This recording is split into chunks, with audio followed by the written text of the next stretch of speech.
Red Cat Reading. Hi everyone, I'm Maryssa. Welcome to my Storytime show. In this episode, we're reading a story from ancient India. Have you heard the tale of the three blind men? These men can't see anything and have to use their other senses to understand the world around them. There's an important lesson to learn. See if you can find it. There were three blind men. Something big passed by. What is this? It is a snake. It is a tree. It is a rope. It was an elephant.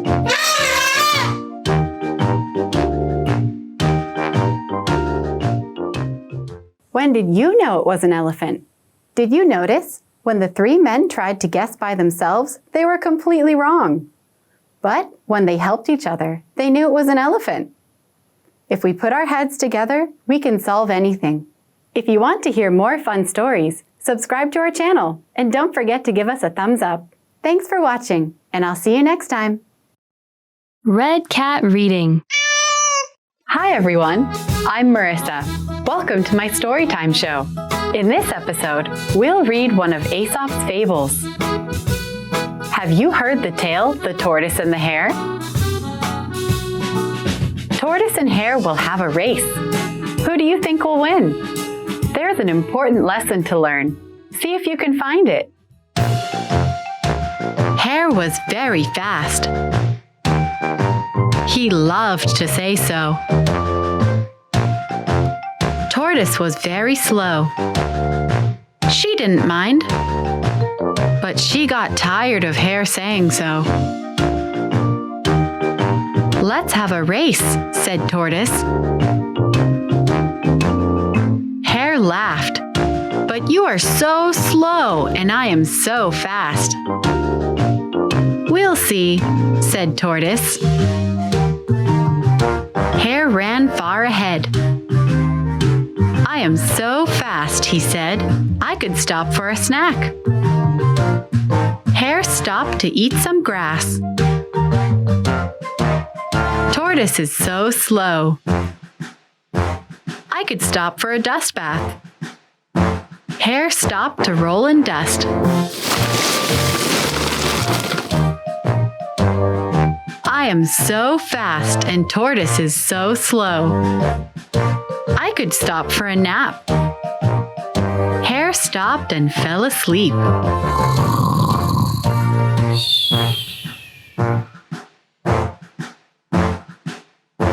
Tortoise walked step by step. She was very slow, but she did not stop. Hare woke up. He could not believe it. Tortoise had won the race. But I am so fast. Tortoise is so slow. I am very slow, said Tortoise. But I walked step by step while you fell asleep.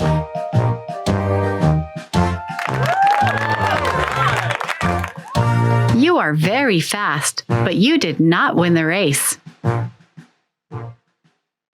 Did you think that Tortoise would win? He spent so much time bragging about how great he was, he lost. Tortoise never gave up, even though she was so slow. If you believe in yourself, you can do anything. If you want to hear more fun stories, subscribe to our channel and don't forget to give us a thumbs up. Thanks for watching, and I'll see you next time. Red Cat Reading. Hi everyone, I'm Maryssa. Welcome to my Storytime show. In this episode, we'll read one of Aesop's fables. Have you heard the tale of the mouse and the lion? Lion is big and fierce, and mouse is small and clever. There's an important lesson to learn. See if you can find it. Mouse went hopping through the tall grass. Suddenly, whomp! Lion's heavy paw landed on her tail. Mouse tried to run, but she could not get away. Lion licked his lips. "Please," cried Mouse. "If you let me live, I promise to save your life someday." Lion roared with laughter. His long teeth shone in the sun. "You are a tiny mouse. How could you ever save the life of a mighty lion?" "You never know," said Mouse. Lion snorted, but then he thought, it was true. You never did know. And a mouse was not a very big meal anyway. Lion lifted his heavy paw. He let Mouse go free. She ran away, still shaking. The very next day, Mouse hopped through the grass. She was near where Lion had caught her. She heard a loud, low roar. Lion was trapped in a snare. His paws were caught in a rope net. Soon, hunters would come for him.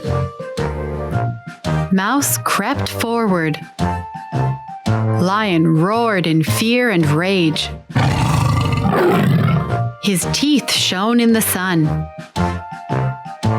Mouse hopped up to Lion's paw. She began to nibble on the rope. Soon, she chewed right through each rope. Lion was free. He looked down and saw it was Mouse who saved him. "Mouse, you were right," he said. "Even a little mouse can find a way to save a mighty lion." Did you think the lion was scary? The mouse was so small, but he could save the lion from the hunter's trap. Even those who are big and strong need help sometimes. You might even get it from someone you might not expect. If you want to hear more fun stories, subscribe to our channel and don't forget to give us a thumbs up. Thanks for watching, and I'll see you next time. Maryssa Story Time! Hi everyone, I'm Maryssa. Welcome to my Storytime show. In this episode, we'll read one of Aesop's fables. Have you heard the tale of the ant and the grasshopper? Grasshopper likes to relax and enjoy sunny days, but ant likes to work hard. There's an important lesson to learn. See if you can find it. It was a warm, sunny day. Grasshopper sang in the sun. Ant carried heavy seeds to her nest. "Why do you work so hard, Ant?" said Grasshopper. "It is a warm, sunny day. Come sing like me." "It will not always be a warm, sunny day," said Ant. Grasshopper laughed. Grasshopper sang away every warm, sunny day. Months went by. It was a cold, rainy day. "Ant, could I have a seed?" said Grasshopper.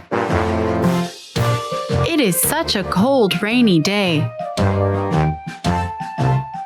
"You did not work on warm, sunny days," said Ant. "You will not eat on cold, rainy days."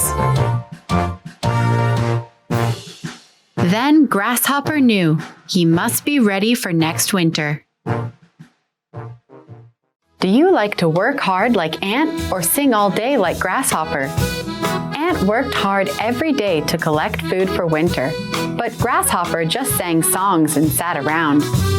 But did you notice that Ant still helped Grasshopper and gave him a bite to eat? If Grasshopper collected more food, he wouldn't be so hungry in the winter. I think he learned his lesson. If you want to hear more fun stories, subscribe to our channel and don't forget to give us a thumbs up. Thanks for watching, and I'll see you next time. Maryssa story time. Hi everyone, I'm Maryssa. Welcome to my Storytime show. In this episode, we're reading a story that's told all over the world. Have you heard the tale called Stone Soup? It's a story about making something special out of very little. There's an important lesson to learn. See if you can find it. A beggar came to a village. We have no food. I will make stone soup.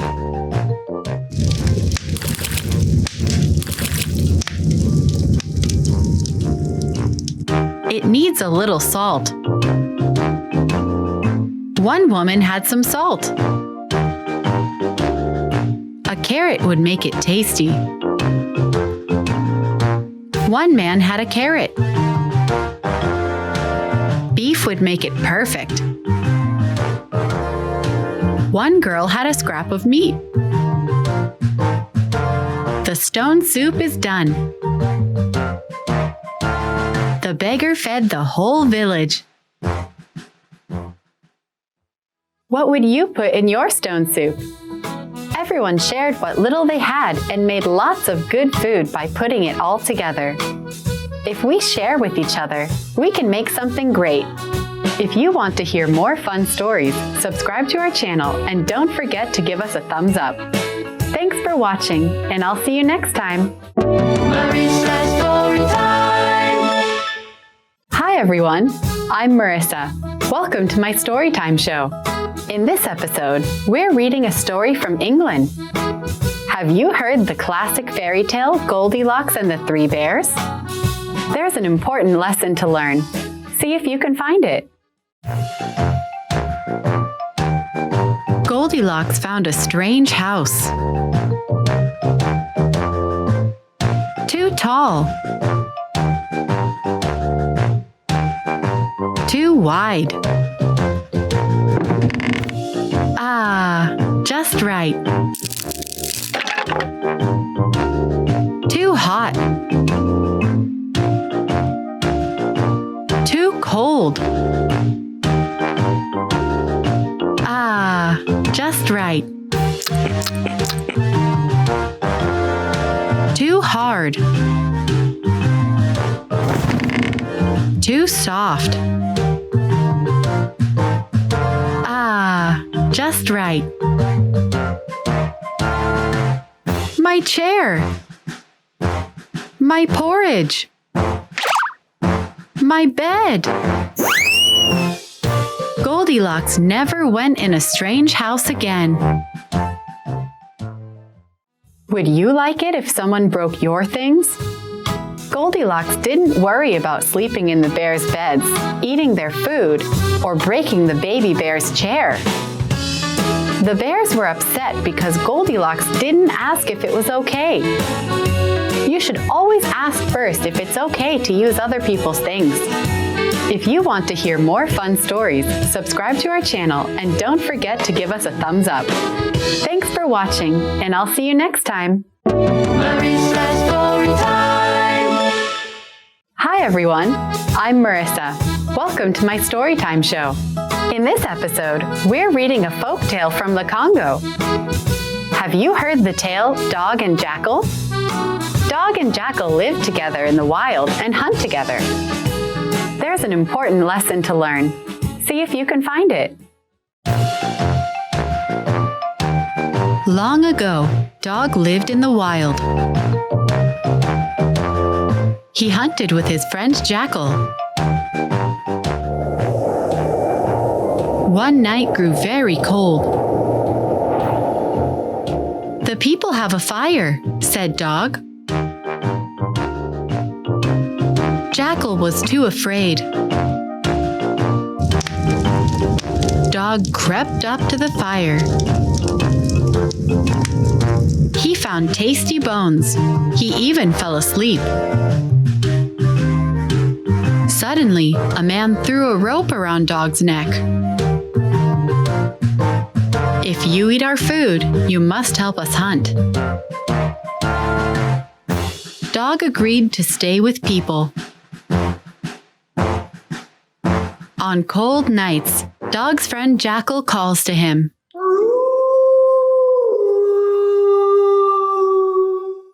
Dog howls back.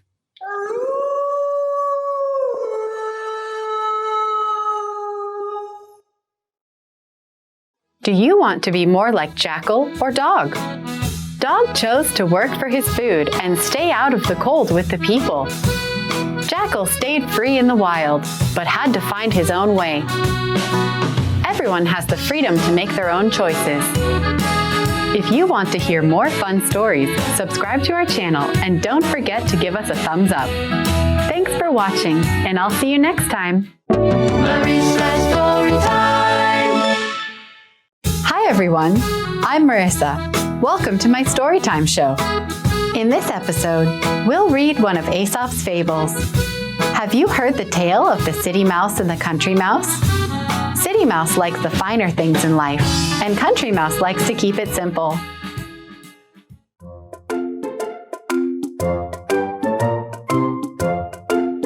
There was once a little mouse who lived on a farm in the country. One day, he invited his cousin to visit. The cousin came all the way from the city. On their first evening together, the country mouse set out their dinner. There was plenty of food, but it was very plain. It was nothing but seeds and corn. "You should come visit me in the city," said the city cousin. "We have more food than you could ever eat, and we have every kind: meat, fish, vegetables. We even have sweets and candies." That night, the country mouse made his cousin a bed. It was just a bit of hay from the barn. "You should stay with me in the city," said the city cousin. "I sleep on bits of feathers and silk. I even sleep near the stove where it always stays warm." The city sounded wonderful. When the country mouse said goodbye to his cousin, he promised to come visit the city very soon. Not long after, the country mouse made the journey to the city. He passed tall buildings, he saw bright lights, and he smelled so many kinds of wonderful foods. That evening, the city mouse led his country cousin into the kitchen of the house where he lived. There was more food than the country mouse had ever dreamed of. There were breads, cheeses, meats, and fish. There were fruits and vegetables, and the sweets. The country mouse had cake, pudding, pie, and candy. "See? I told you how much better it is in the city. Wait until you see the soft silk bed I have for—" The city mouse trailed off, and his little ears stood straight up.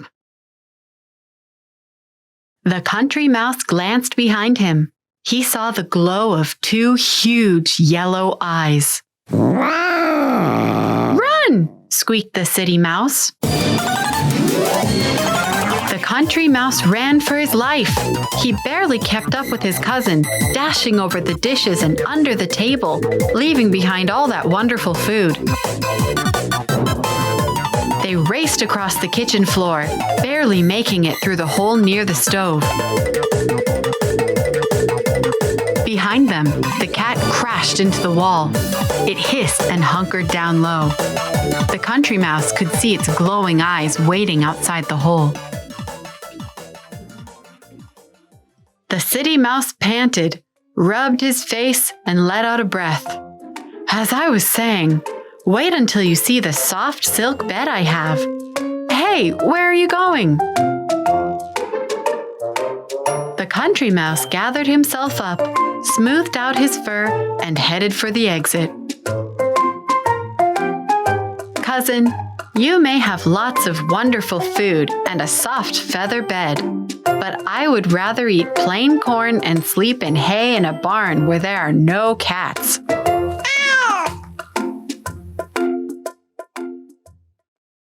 Do you want to live like City Mouse or Country Mouse? City Mouse sure talked like he had the best life.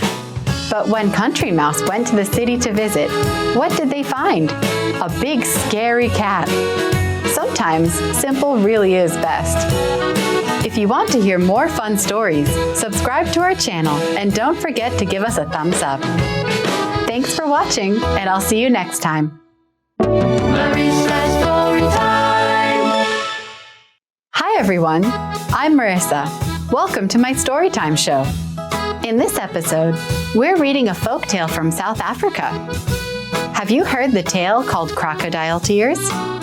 Crocodile's lake is drying up and he needs a new place to go. But will the land animals help him move to the river? Crocodile was king of the water animals. One year, his lake began to dry up. "We must move to the river," Crocodile said. "But the land animals will eat us," said the frogs, fish, and turtles. "We will make peace," Crocodile said. Crocodile went to see Lion. Lion was king of the land animals. "Our lake is drying up," Crocodile said. "We must move to the river. You must promise not to eat us." "What will we get in return?" Lion demanded. "From now on, I will not eat land animals," Crocodile said. "You can drink without fear." Lion was not sure she trusted Crocodile. "Please," Crocodile said, "I only want to help my people." Tears fell from his eyes. Lion felt bad for him. She agreed. The land animals helped the water animals get to the river. Later, Giraffe went for a drink. He felt safe because of Crocodile's promise. Snap! Crocodile nearly grabbed Giraffe. Lion was furious. "A crocodile is a crocodile, even if he cries," she said. Did you think Crocodile was lying? Did you notice the land animals weren't sure if they could trust Crocodile? But they decided to help him anyway because they felt sorry for him. In the end, Crocodile could move to a nice river thanks to the land animals, but still tried to scare them. If someone is kind to you, you should always be kind in return. If you want to hear more fun stories, subscribe to our channel and don't forget to give us a thumbs up. Thanks for watching, and I'll see you next time. Maryssa story time. Hi everyone, I'm Maryssa. Welcome to my Storytime show. In this episode, we're reading a myth from the Maori people of New Zealand. Have you heard the tale of Maui and the magic fish hook? Maui has 4 older brothers who are all bigger and stronger than him. He wants to prove to his brothers that he's a great fisherman. Maui had 4 older brothers. They wouldn't let him come fishing. But Maui knew the gods. He made a magic fish hook. He hid in his brother's canoe until they were out to sea.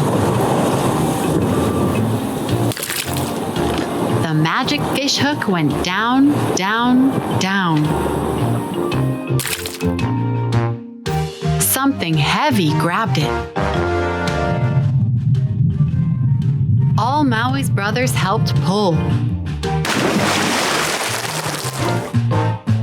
It was a huge, smooth, dark fish. "This came from the gods," Maui said. "Leave it alone until I ask them what to do." Instead, the brothers fought over the fish. They cut it up with their knives. The fish was New Zealand. The cuts became mountains, canyons, and cliffs. Do you think your country was made out of a fish? Would you be angry at Maui's brothers? Maui's brothers didn't believe in him or listen to what he had to say. Everyone deserves to be listened to.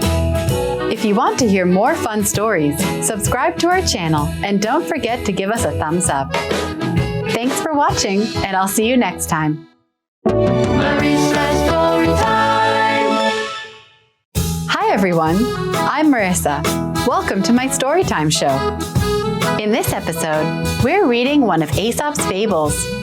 Have you heard the tale of the boy who cried wolf? Peter's job is to protect the village's sheep from dangerous wolves. He has no problem doing his job until he starts to cause some trouble. There once was a little village in a little valley, surrounded by hills and woods. Every spring, the villagers sent their flocks of sheep into the hills. The sheep grew fat and strong on the thick green grass. Every fall, the villagers brought the sheep back to the valley. They sold their thick, soft wool for food. The sheep meant everything to the villagers. Every year, the villagers chose a young boy to watch the sheep all summer. One year, they chose a boy named Peter. Peter was active and strong. This job is not hard, but it is very important, said the village mayor. Wolves roam the woods around these hills. If they get to the sheep, we will lose everything. Peter nodded solemnly. If you spot a wolf, shout as loud as you can, said the mayor. The whole village will rush to your aid with arrows and hammers and torches. We'll chase the wolves away. You can trust me, said Peter. He packed his satchel and his sleeping roll and led the flock of sheep into the hills. The hills were peaceful and lovely. Peter spent his time watching the sheep, finding shapes in the clouds, and playing his little flute. He never saw so much as a single hair of a wolf's tail. After 1 month, Peter was going crazy with boredom. The mayor's words ran through his mind. The whole village will rush to your aid with arrows and hammers and torches. Wouldn't that be a sight? Peter climbed a nearby tree. Everything below was silent and peaceful. The hills, the sheep, and the village were as still as a painting. "Wolf!" Peter screamed. "Wolf! Wolf!"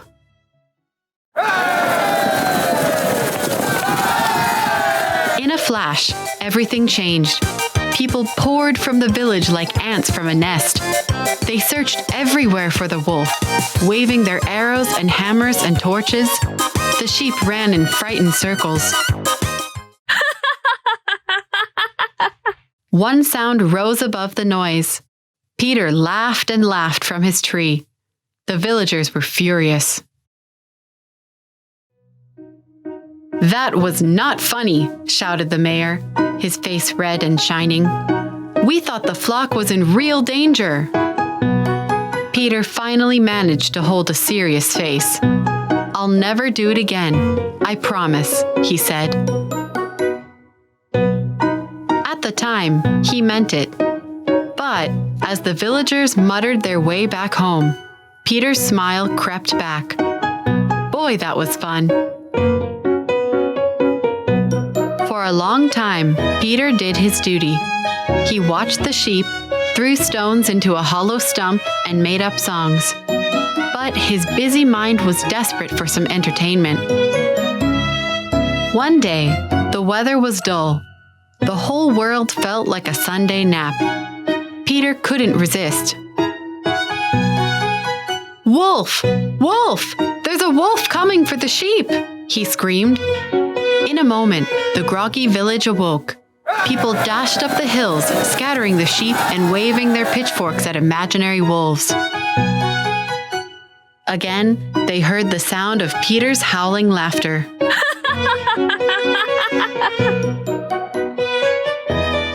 This time, the mayor's anger was quiet and stern. I can see you aren't taking this seriously. We're cutting your pay in half. Peter's laugh stopped short. He argued loudly. It was just a little prank. Look, the sheep are safe. But the mayor was firm, and the villagers all agreed with him. They stomped their way back to the village. Peter was regretful. This time, he really would never do it again. The days went back to their sleepy routine. Peter watched the sheep, mended his clothes, and wrote silly poems. One quiet, misty morning, his daydreaming was cut short by the yelp of a ram. Peter saw dark, quick shapes racing back and forth among the flock. The sheep scattered and cried. Something was terribly wrong. "Wolf!" screamed Peter. "Wolf! Wolf! Wolves! A dozen of them! It's true! It's true this time! They've got the lambs! Oh, they've got the ewes! Help me, please!" Peter screamed and cried along with the sheep. The village remained silent. He thought he saw a door open, or a curtain part, but then close again. The villagers didn't believe him. The wolves were savage. Peter had to flee up a tree for his own safety. His heart twisted as he watched the wolves carry away almost every sheep. When it was over, Peter climbed down, feeling sick. He found one shivering little lamb hiding in a hollow. She was all that was left of his flock. He staggered down to the village with the lamb in his arms, weeping the whole way. "Wolves! Wolves took all our sheep! Why didn't anyone come and help me?" As the mist parted, the villagers came out of their homes and saw what had happened. They too cried for their sheep. They wept for the hunger they knew would come without wool to sell. The mayor's face was pale and grave. "This is a terrible lesson for all of us, but especially for you, Peter," he said. "I hope you will remember this.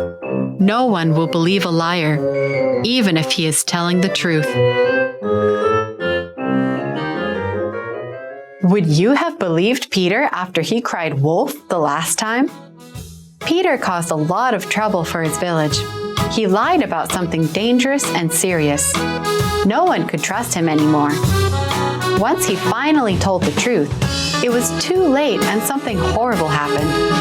If someone believes in you, don't break their trust. Be honest and truthful.